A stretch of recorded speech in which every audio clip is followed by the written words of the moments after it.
Today on the Audible, we are talking all things football. We will discuss Austin Peay highlights, predictions, and we'll also get to preview the Titans' Week 1 matchup in Denver.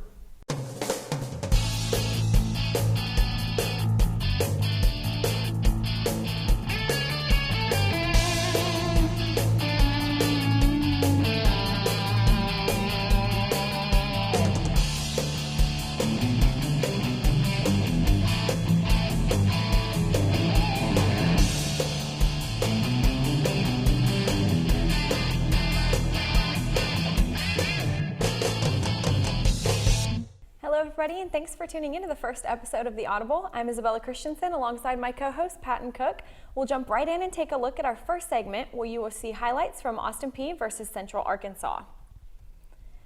Now, college football has kicked off with this kickoff return. Freshman C.J. Evans on his first play of college football ever takes it 75 yards to the house. I mean, what better way to kick it off than to get the game going that way? Absolutely, and there was much discussion whether we get college football. Well, this game proves we actually did get it. We did. Now, we're missing some players with everything going on right now. You got to have some of them out. But these quarterbacks struggled a little bit back and forth in this game. You see Braylon Smith starting here has got an incomplete pass coming up. And broken up by Cordell Jackson. That's a guy the Governors are going to have to rely on a lot this season. The first possession for the Govs, and Jeremiah Oatsfall, he's already trying to air it out, and he gets Jordan Pollard for a huge 37-yard completion.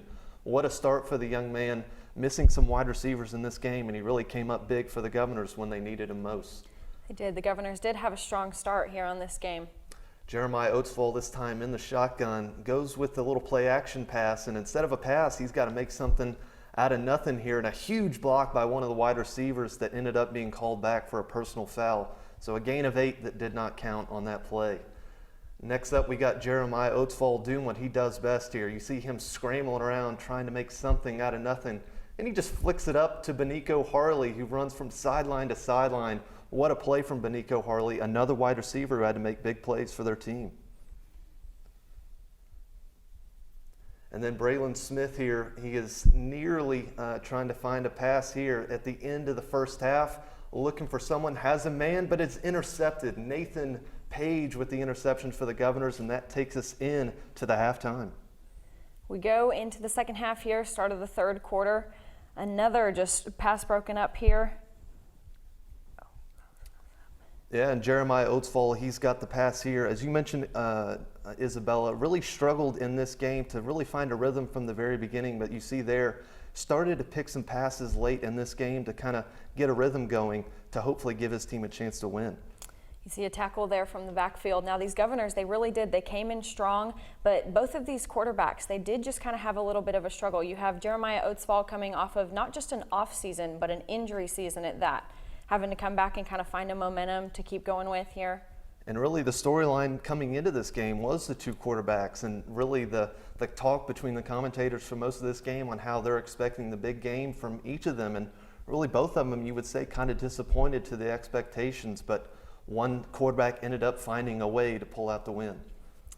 They sure did, and Braylon Smith, he struggled throughout that game, but he just ended up pulling through for Central Arkansas here. The Governors couldn't quite get this one. Yep, a turnover always big for this Governors team. They had a couple of them on the game, an interception, and then you saw there a fumble that ended up being a big play for the defense.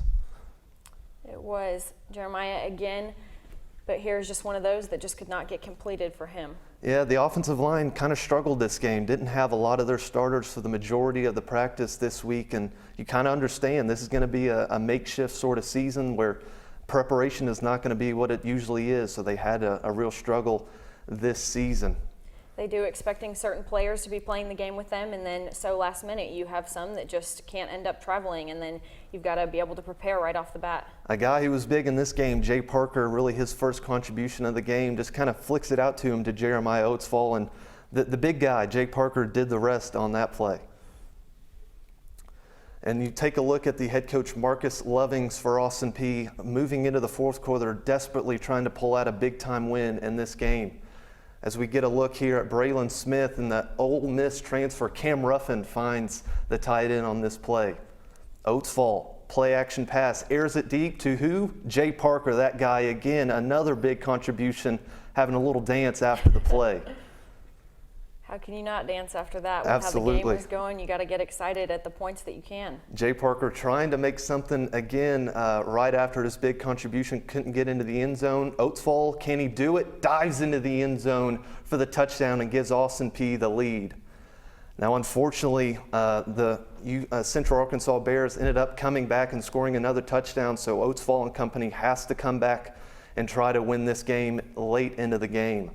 The first drive of that one, a good completion over to Eugene Mentor, and here Jeremiah Oatsfall, one of the last plays of the game, finds his way out of bounds with only 3 seconds left, but unfortunately that was all that game wrote, and a tough loss for the Governors. So let's go ahead and hear from the head coach of Austin Peay and some players about their thoughts of the game. Could we have started any faster than what we did? We went and scored on the first play of the game. The game was 7-0 before the 14-minute mark in the first quarter. So we really came out with a lot of momentum at first, and then we go up 10-0. And so we have all the momentum in the world. We have some special teams blunders that kind of set us back a little bit. And then, you know, J.O. makes a little critical error before there and puts one on the ground, and it's 10-6. But we still go in the half up. I thought the third quarter where it kind of swung, they had a great punt return going to the left over there, and they sprung one about midfield, and they run a little insert run on us, and they go score, and they're up 13-10. But you know what? Our kids are fighters, and so we just battled. You know, we kept push-putting it with J.O. Heck of a job by him and the O-line and the offensive staff. Putting that together. And then, you know, we go up. Jay Parker makes a heck of a play. J.O. makes another heck of a play. We score a touchdown. We're up 17-16 with under 2 minutes left to go in the game. And that's what you want as a coach. You want to put your kids in a position to win. And hats off to Central Arkansas. They went and made 2 great plays, one on a fade ball. And so hats off to them. Nothing but credit to them. Our kids are hurting in there, but we will get better. I guarantee you that. You know, we had some guys out, you know, with COVID regarding our special teams. So, you know, they put it in about halftime or midway through whenever they did. And so I just kind of roll with it. You know, I punted a little bit in high school, and my freshman year and sophomore year, I punted a little bit, sort of like we did tonight. So this is kind of how these seasons are going to go. You know, when you test weekly and something like that happens, you got to be able to adjust on the fly, and that's something that we had to do. I think our guys stepped up. A lot of people are excited that college football's back, and it's super cool that we got to be able to kick that thing off. But you know, sometimes when you're playing, you don't really kind of think about that, and you're just out there having fun. And I thought our guys played really hard, and we fought to the end and gave ourselves a chance to win at the end. So, you know, what more can you ask for the first game of college football going down to the final play? Yeah, I thought our defense really balled out today. I thought they were running to the rock. I thought we were playing together. It really felt nice to get out there with them. We played hard on defense, and we came up short. We had a chance to win it, but as a whole, on a defense, I think we can take a lot of positive things away from this. There's nothing like it. There's each game, you know, we're out there, and there's nothing that compares to it. No matter how many fans are out there, it was electric here, even with just 2,000. So it felt really nice to get back out there, and I was just really excited. Understand what happened years ago because none of them were born. So, and if you don't get out of textbook, how do you really know what's going on? Well, you visit Selma, you visit the Edmund Pettus Bridge, you understand the civil rights movement, you understand what transpired there. And so the kids have got to understand moving forward of how equality works and how they can kind of change things from that perspective. So I think it provided perspective for them. Also thought they learned about history. Having 2 African-American siblings, it kind of hit home pretty hard that, you know, the world isn't all sunshine and rainbows sometimes. And, you know, those guys paved the path for what we're able to do today.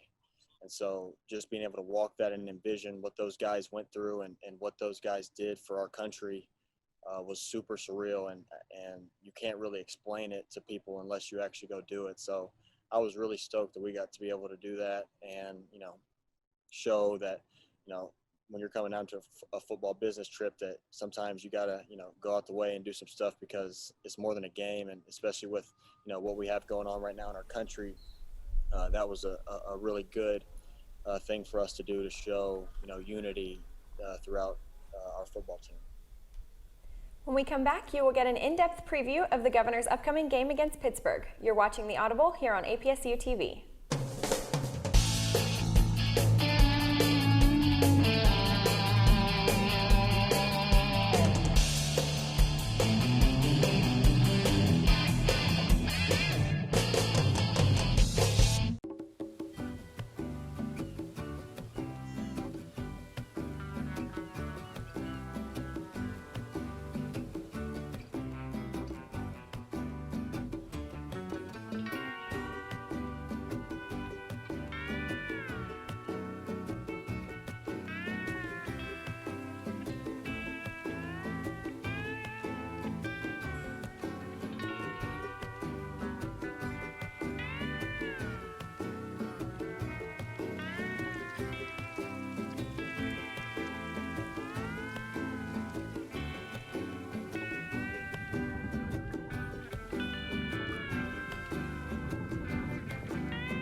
Maybe you can make retirement happen. After all, you made home ownership happen. Homeschooling yourself on loans, beefing up your credit score. So I'm pre-approved. You were like, yes! Sorry. Color coding listings, ticking boxes, and flushing every toilet in a 20-mile radius. Home sweet home. You aced house hunting. Now get the tips you need to get on track at aceyourretirement.org. Welcome back to The Audible. Let's hear what the Govs had to say after practice this week ahead of their game against Pittsburgh this coming weekend. I'm handling it pretty well. I'm just following the procedures to make sure I'm keeping myself safe and my teammates and coaches as well. So we really just trying to stay quarantined, wearing our masks and stuff like that. Oh, it was great. Oh, I wasn't really expecting it, but I just knew my coach was expecting big things from me that night. Oatsvall will position the young freshman, C.J. Evans Jr. behind him. They'll work from the eye. And I just knew I wanted to show a good first impression to my fans and stuff like that, so I just left it all on the field. First carry of his Austin Peay career from the end zone. He's at the 20, the 15, the 10, for the first time in 20. Touchdown! Governors! That from 75 yards away, the Governors strike on the first play of the night. Oh, it felt good. It's always good coming back playing in your home state because you know your friends and parents and stuff are always back home watching. So it just felt really good knowing that they were out supporting you. Coming to practice every day, giving 110%, doing whatever my coaches say do and stuff like that, and just staying focused on the next game. I'm a really humble kid. Football is just my passion, and I try to better myself at it every day. I'm a student first, student athlete, and I'm just excited about this year. Well, our goal last year was to become the OVC champs, and we accomplished that. So now our expectations are the national champs. Like it's only up from here. So like we won the OVC, now we want to win the national championship. And you know, leaving Montana State last year, it was a hurtful feeling that we don't want to never have again. So we won a national championship. That's our expectations. It was almost surreal. Like it's crazy where Austin Peay came from to the point we are now, where we're the #1 game, the only game on TV on ESPN. Like it was crazy. Like the atmosphere was like insane, and I loved it. Like we haven't had football in so long, so I was honored to be the first game back playing football, and the environment was it was insane. I loved every second. You don't want to never overlook your opponent, but you don't want to give your opponent too much credit. You want to respect your opponent. And they put their pass on just like we do. You know, they might be a better school, a bigger school, but, you know, we go out to play our game, anybody can beat anybody. There's no fans in the crowd, so it's not really a home field advantage to us. It's basically like a scrimmage, so let's put the ball down and line up. Being Austin Peay, we play against Tennessee State for their homecoming, which we play in the Nissan Stadium. I played in the Nissan Stadium twice. So playing on the NFL field, yeah, like the locker rooms are bigger, better, it's more quality, but it's still the same field, and hopefully Mike Tomlin up there in the press box watching.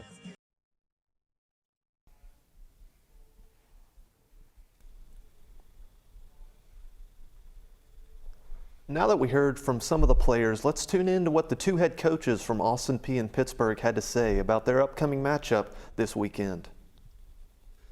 They're a talented football team. You know, make no mistakes about it. They're talented. They're tough. They're physical. You can tell they love to play the game. When you watch them play, they just play with an attitude. And they were down some guys. You know, I don't know if it was injuries. I don't know if it was COVID. I don't know what it was. You know, we don't get those. Maybe Jerry can find out. Maybe we'll have him do some hunting down Tennessee, down to Clarksville.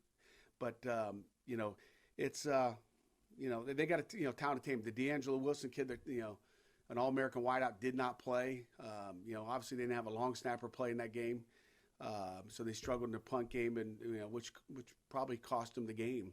But they're talented on both sides of the ball, and you have to love what you see on tape as far as a football team goes. Really talented football team that we're facing this week. I'll start on the defensive side of the ball. They're a 4-2-5 press quarters team. Their corners are going to be up in your, I call it mustache. They're going to be mustache coverage. They're going to be right up there on you. And so they're going to challenge our outside receivers. I think their front four is very, very active. We know where they're going to be. They're going to be in a G or a 3 or a 9 technique. We're going to know where they'll be, but they're really, really talented. I think they led the ACC in sacks last year with almost 4 a game. And, total defense last year, they were third in the ACC. So really, really good defensive football team. I think that's where Coach Narduzzi kind of hangs his hat, is on the defensive side of the ball. And so we got to be ready to attack those guys on Saturday at 4 o'clock. And then, offensively, they do a whole bunch. They give you a bunch of different formations. They give you a bunch of different run schemes, power counter, pin and pull, all different, wildcat. I mean, they do a whole bunch of stuff from a formational set. They make you defend a lot of different things. And so we just got to be sound with what we're trying to do, and to make sure we're trying to stop the run as much as we can and kind of make them one-dimensional.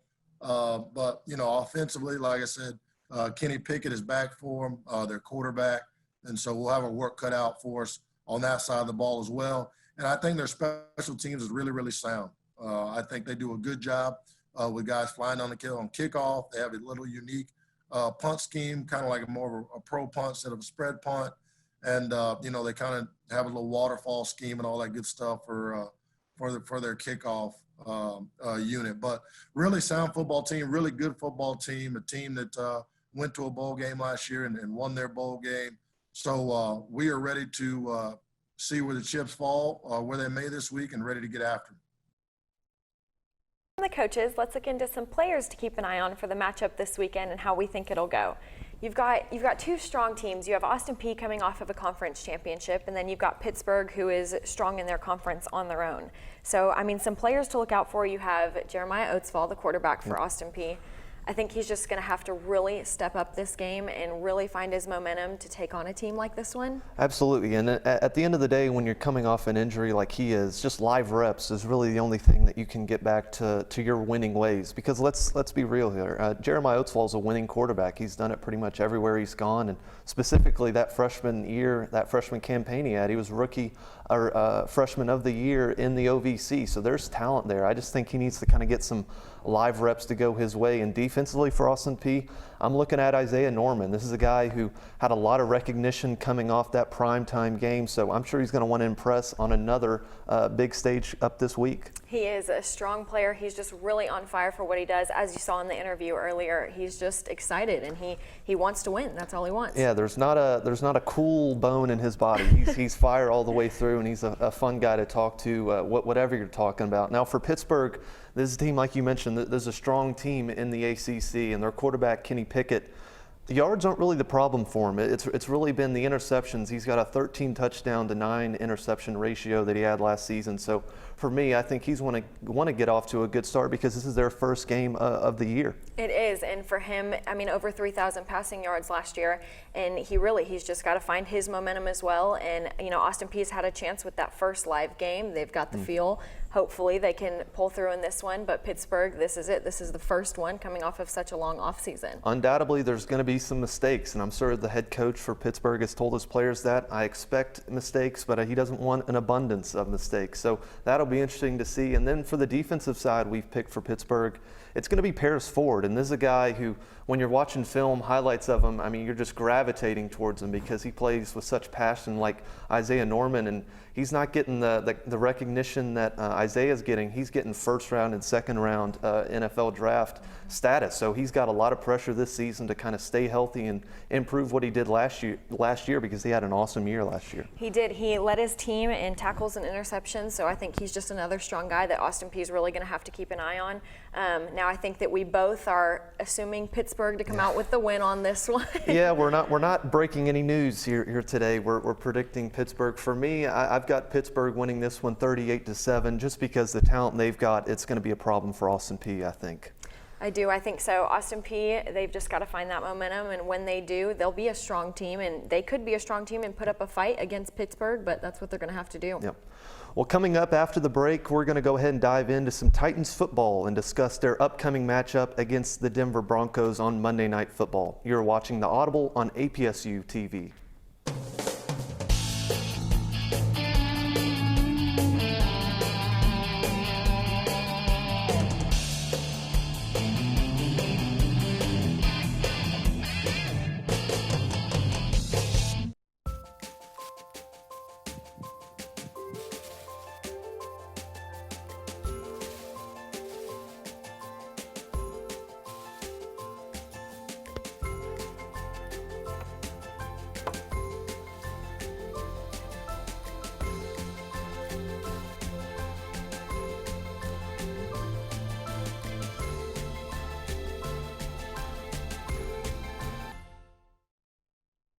Take a look under your bed.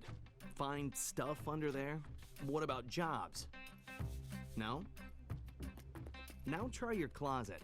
Still no jobs? Just more stuff?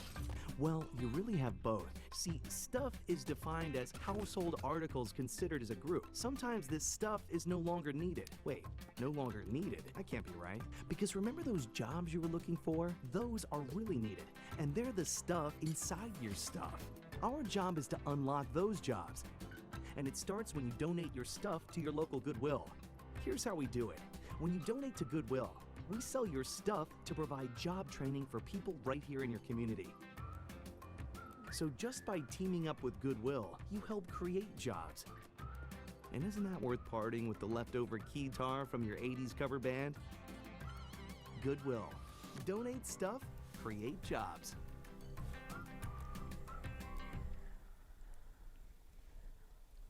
Welcome back to The Audible. I had the wonderful opportunity to sit down with Jim Wyatt to ask him about a few Titans players in A.J. Brown and Christian Fulton. How good do you think he could end up being for this, not only this team, but just as a star across the NFL, just because the charisma he's got, not many guys in the NFL have it? Yeah, and he's different than a lot of guys that have come rolling through here at the receiver position. I mean, I think he's got a chance to be the best receiver in Titans history. And obviously, he's got to prove that over time.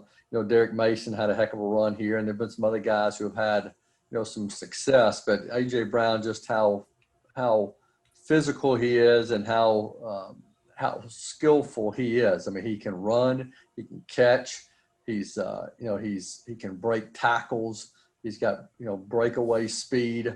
It's really special in the open field, and he's just a relentless worker. I mean, I've been around some guys who've had a lot of talent, and football, while it was important to them, they were sometimes distracted by other things in life. Sure. And that happens when you come into more money than you've ever had, and when you've got other interests. But A.J. Brown's a football guy, and he's very committed to making himself the best he can possibly be.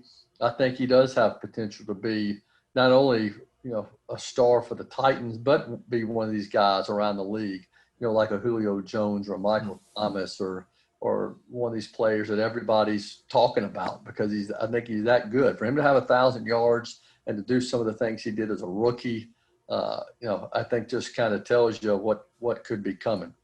I think a guy that will need to kind of get off to a pretty good start is Christian Fulton. How much pressure is on him he doesn't have to fill a Logan Ryan role, but really just to kind of be on the field pretty early on than a usual corner drafted in the second round? Yeah, and that was the plan. I mean, to try to get him up to speed. And what I saw from him at the beginning of camp, he looked really good, and I was kind of optimistic by some of the stuff I saw early. Now, unfortunately, he's missed a significant stretch of practices, at least a week. And same goes for Darrington Evans, the second-round pick. I mean, both these guys early on were impressive. I mean, because they didn't have minicamp, and they didn't have OTAs, and they didn't really have an acclimation period. And then these guys were in training camp practices, and they were holding their own. Sure. Unfortunately, when you miss a week, or in Evans's case too, I mean, he's going on 2 weeks. That's hard to catch up. Right. You're getting ready to start a season. So I think with Fulton, I think he's going to be a special player, and I think he's going to kind of fulfill what they saw in him when they picked him. But now he's got some catching up to do, and I think the pressure for him is to try to get back up to speed whenever he gets back on the practice field, and then kind of learn on the fly, unfortunately. As the NFL kicks off this weekend, Monday Night Football means Titans at Broncos to kick off their season. Now, as a Titans fan yourself, how do you think this one's going to go, Patton? Yeah, with my interview, you saw the Titans flag over my right shoulder. I'm not going to hide my bias in this little preview here. I like the Titans mainly because of the injuries that have really developed this week for Denver. They're losing their main guy, probably the best pass rusher in the league, and Von Miller. He is out with some sort of foot injury for what looks like the rest of the year. And then a guy they picked pretty high last year, Bradley Chubb, he's gone down, or he hasn't gone down, but he's going to be more on a pitch count this season. So for me, the addition of Clowney, I like them this year. And so because of that, you do have the Titans winning 24-20. And yep. So, I've got them losing 17-24, and they're not at home. So they're best when they're at home. They have all of their momentum from what I've seen in previous seasons. Now, this could be a different story. But we want to thank you for tuning in to the first episode of The Audible. Stay tuned weekly for all things Austin Peay, NFL, and more. We'll see you next week.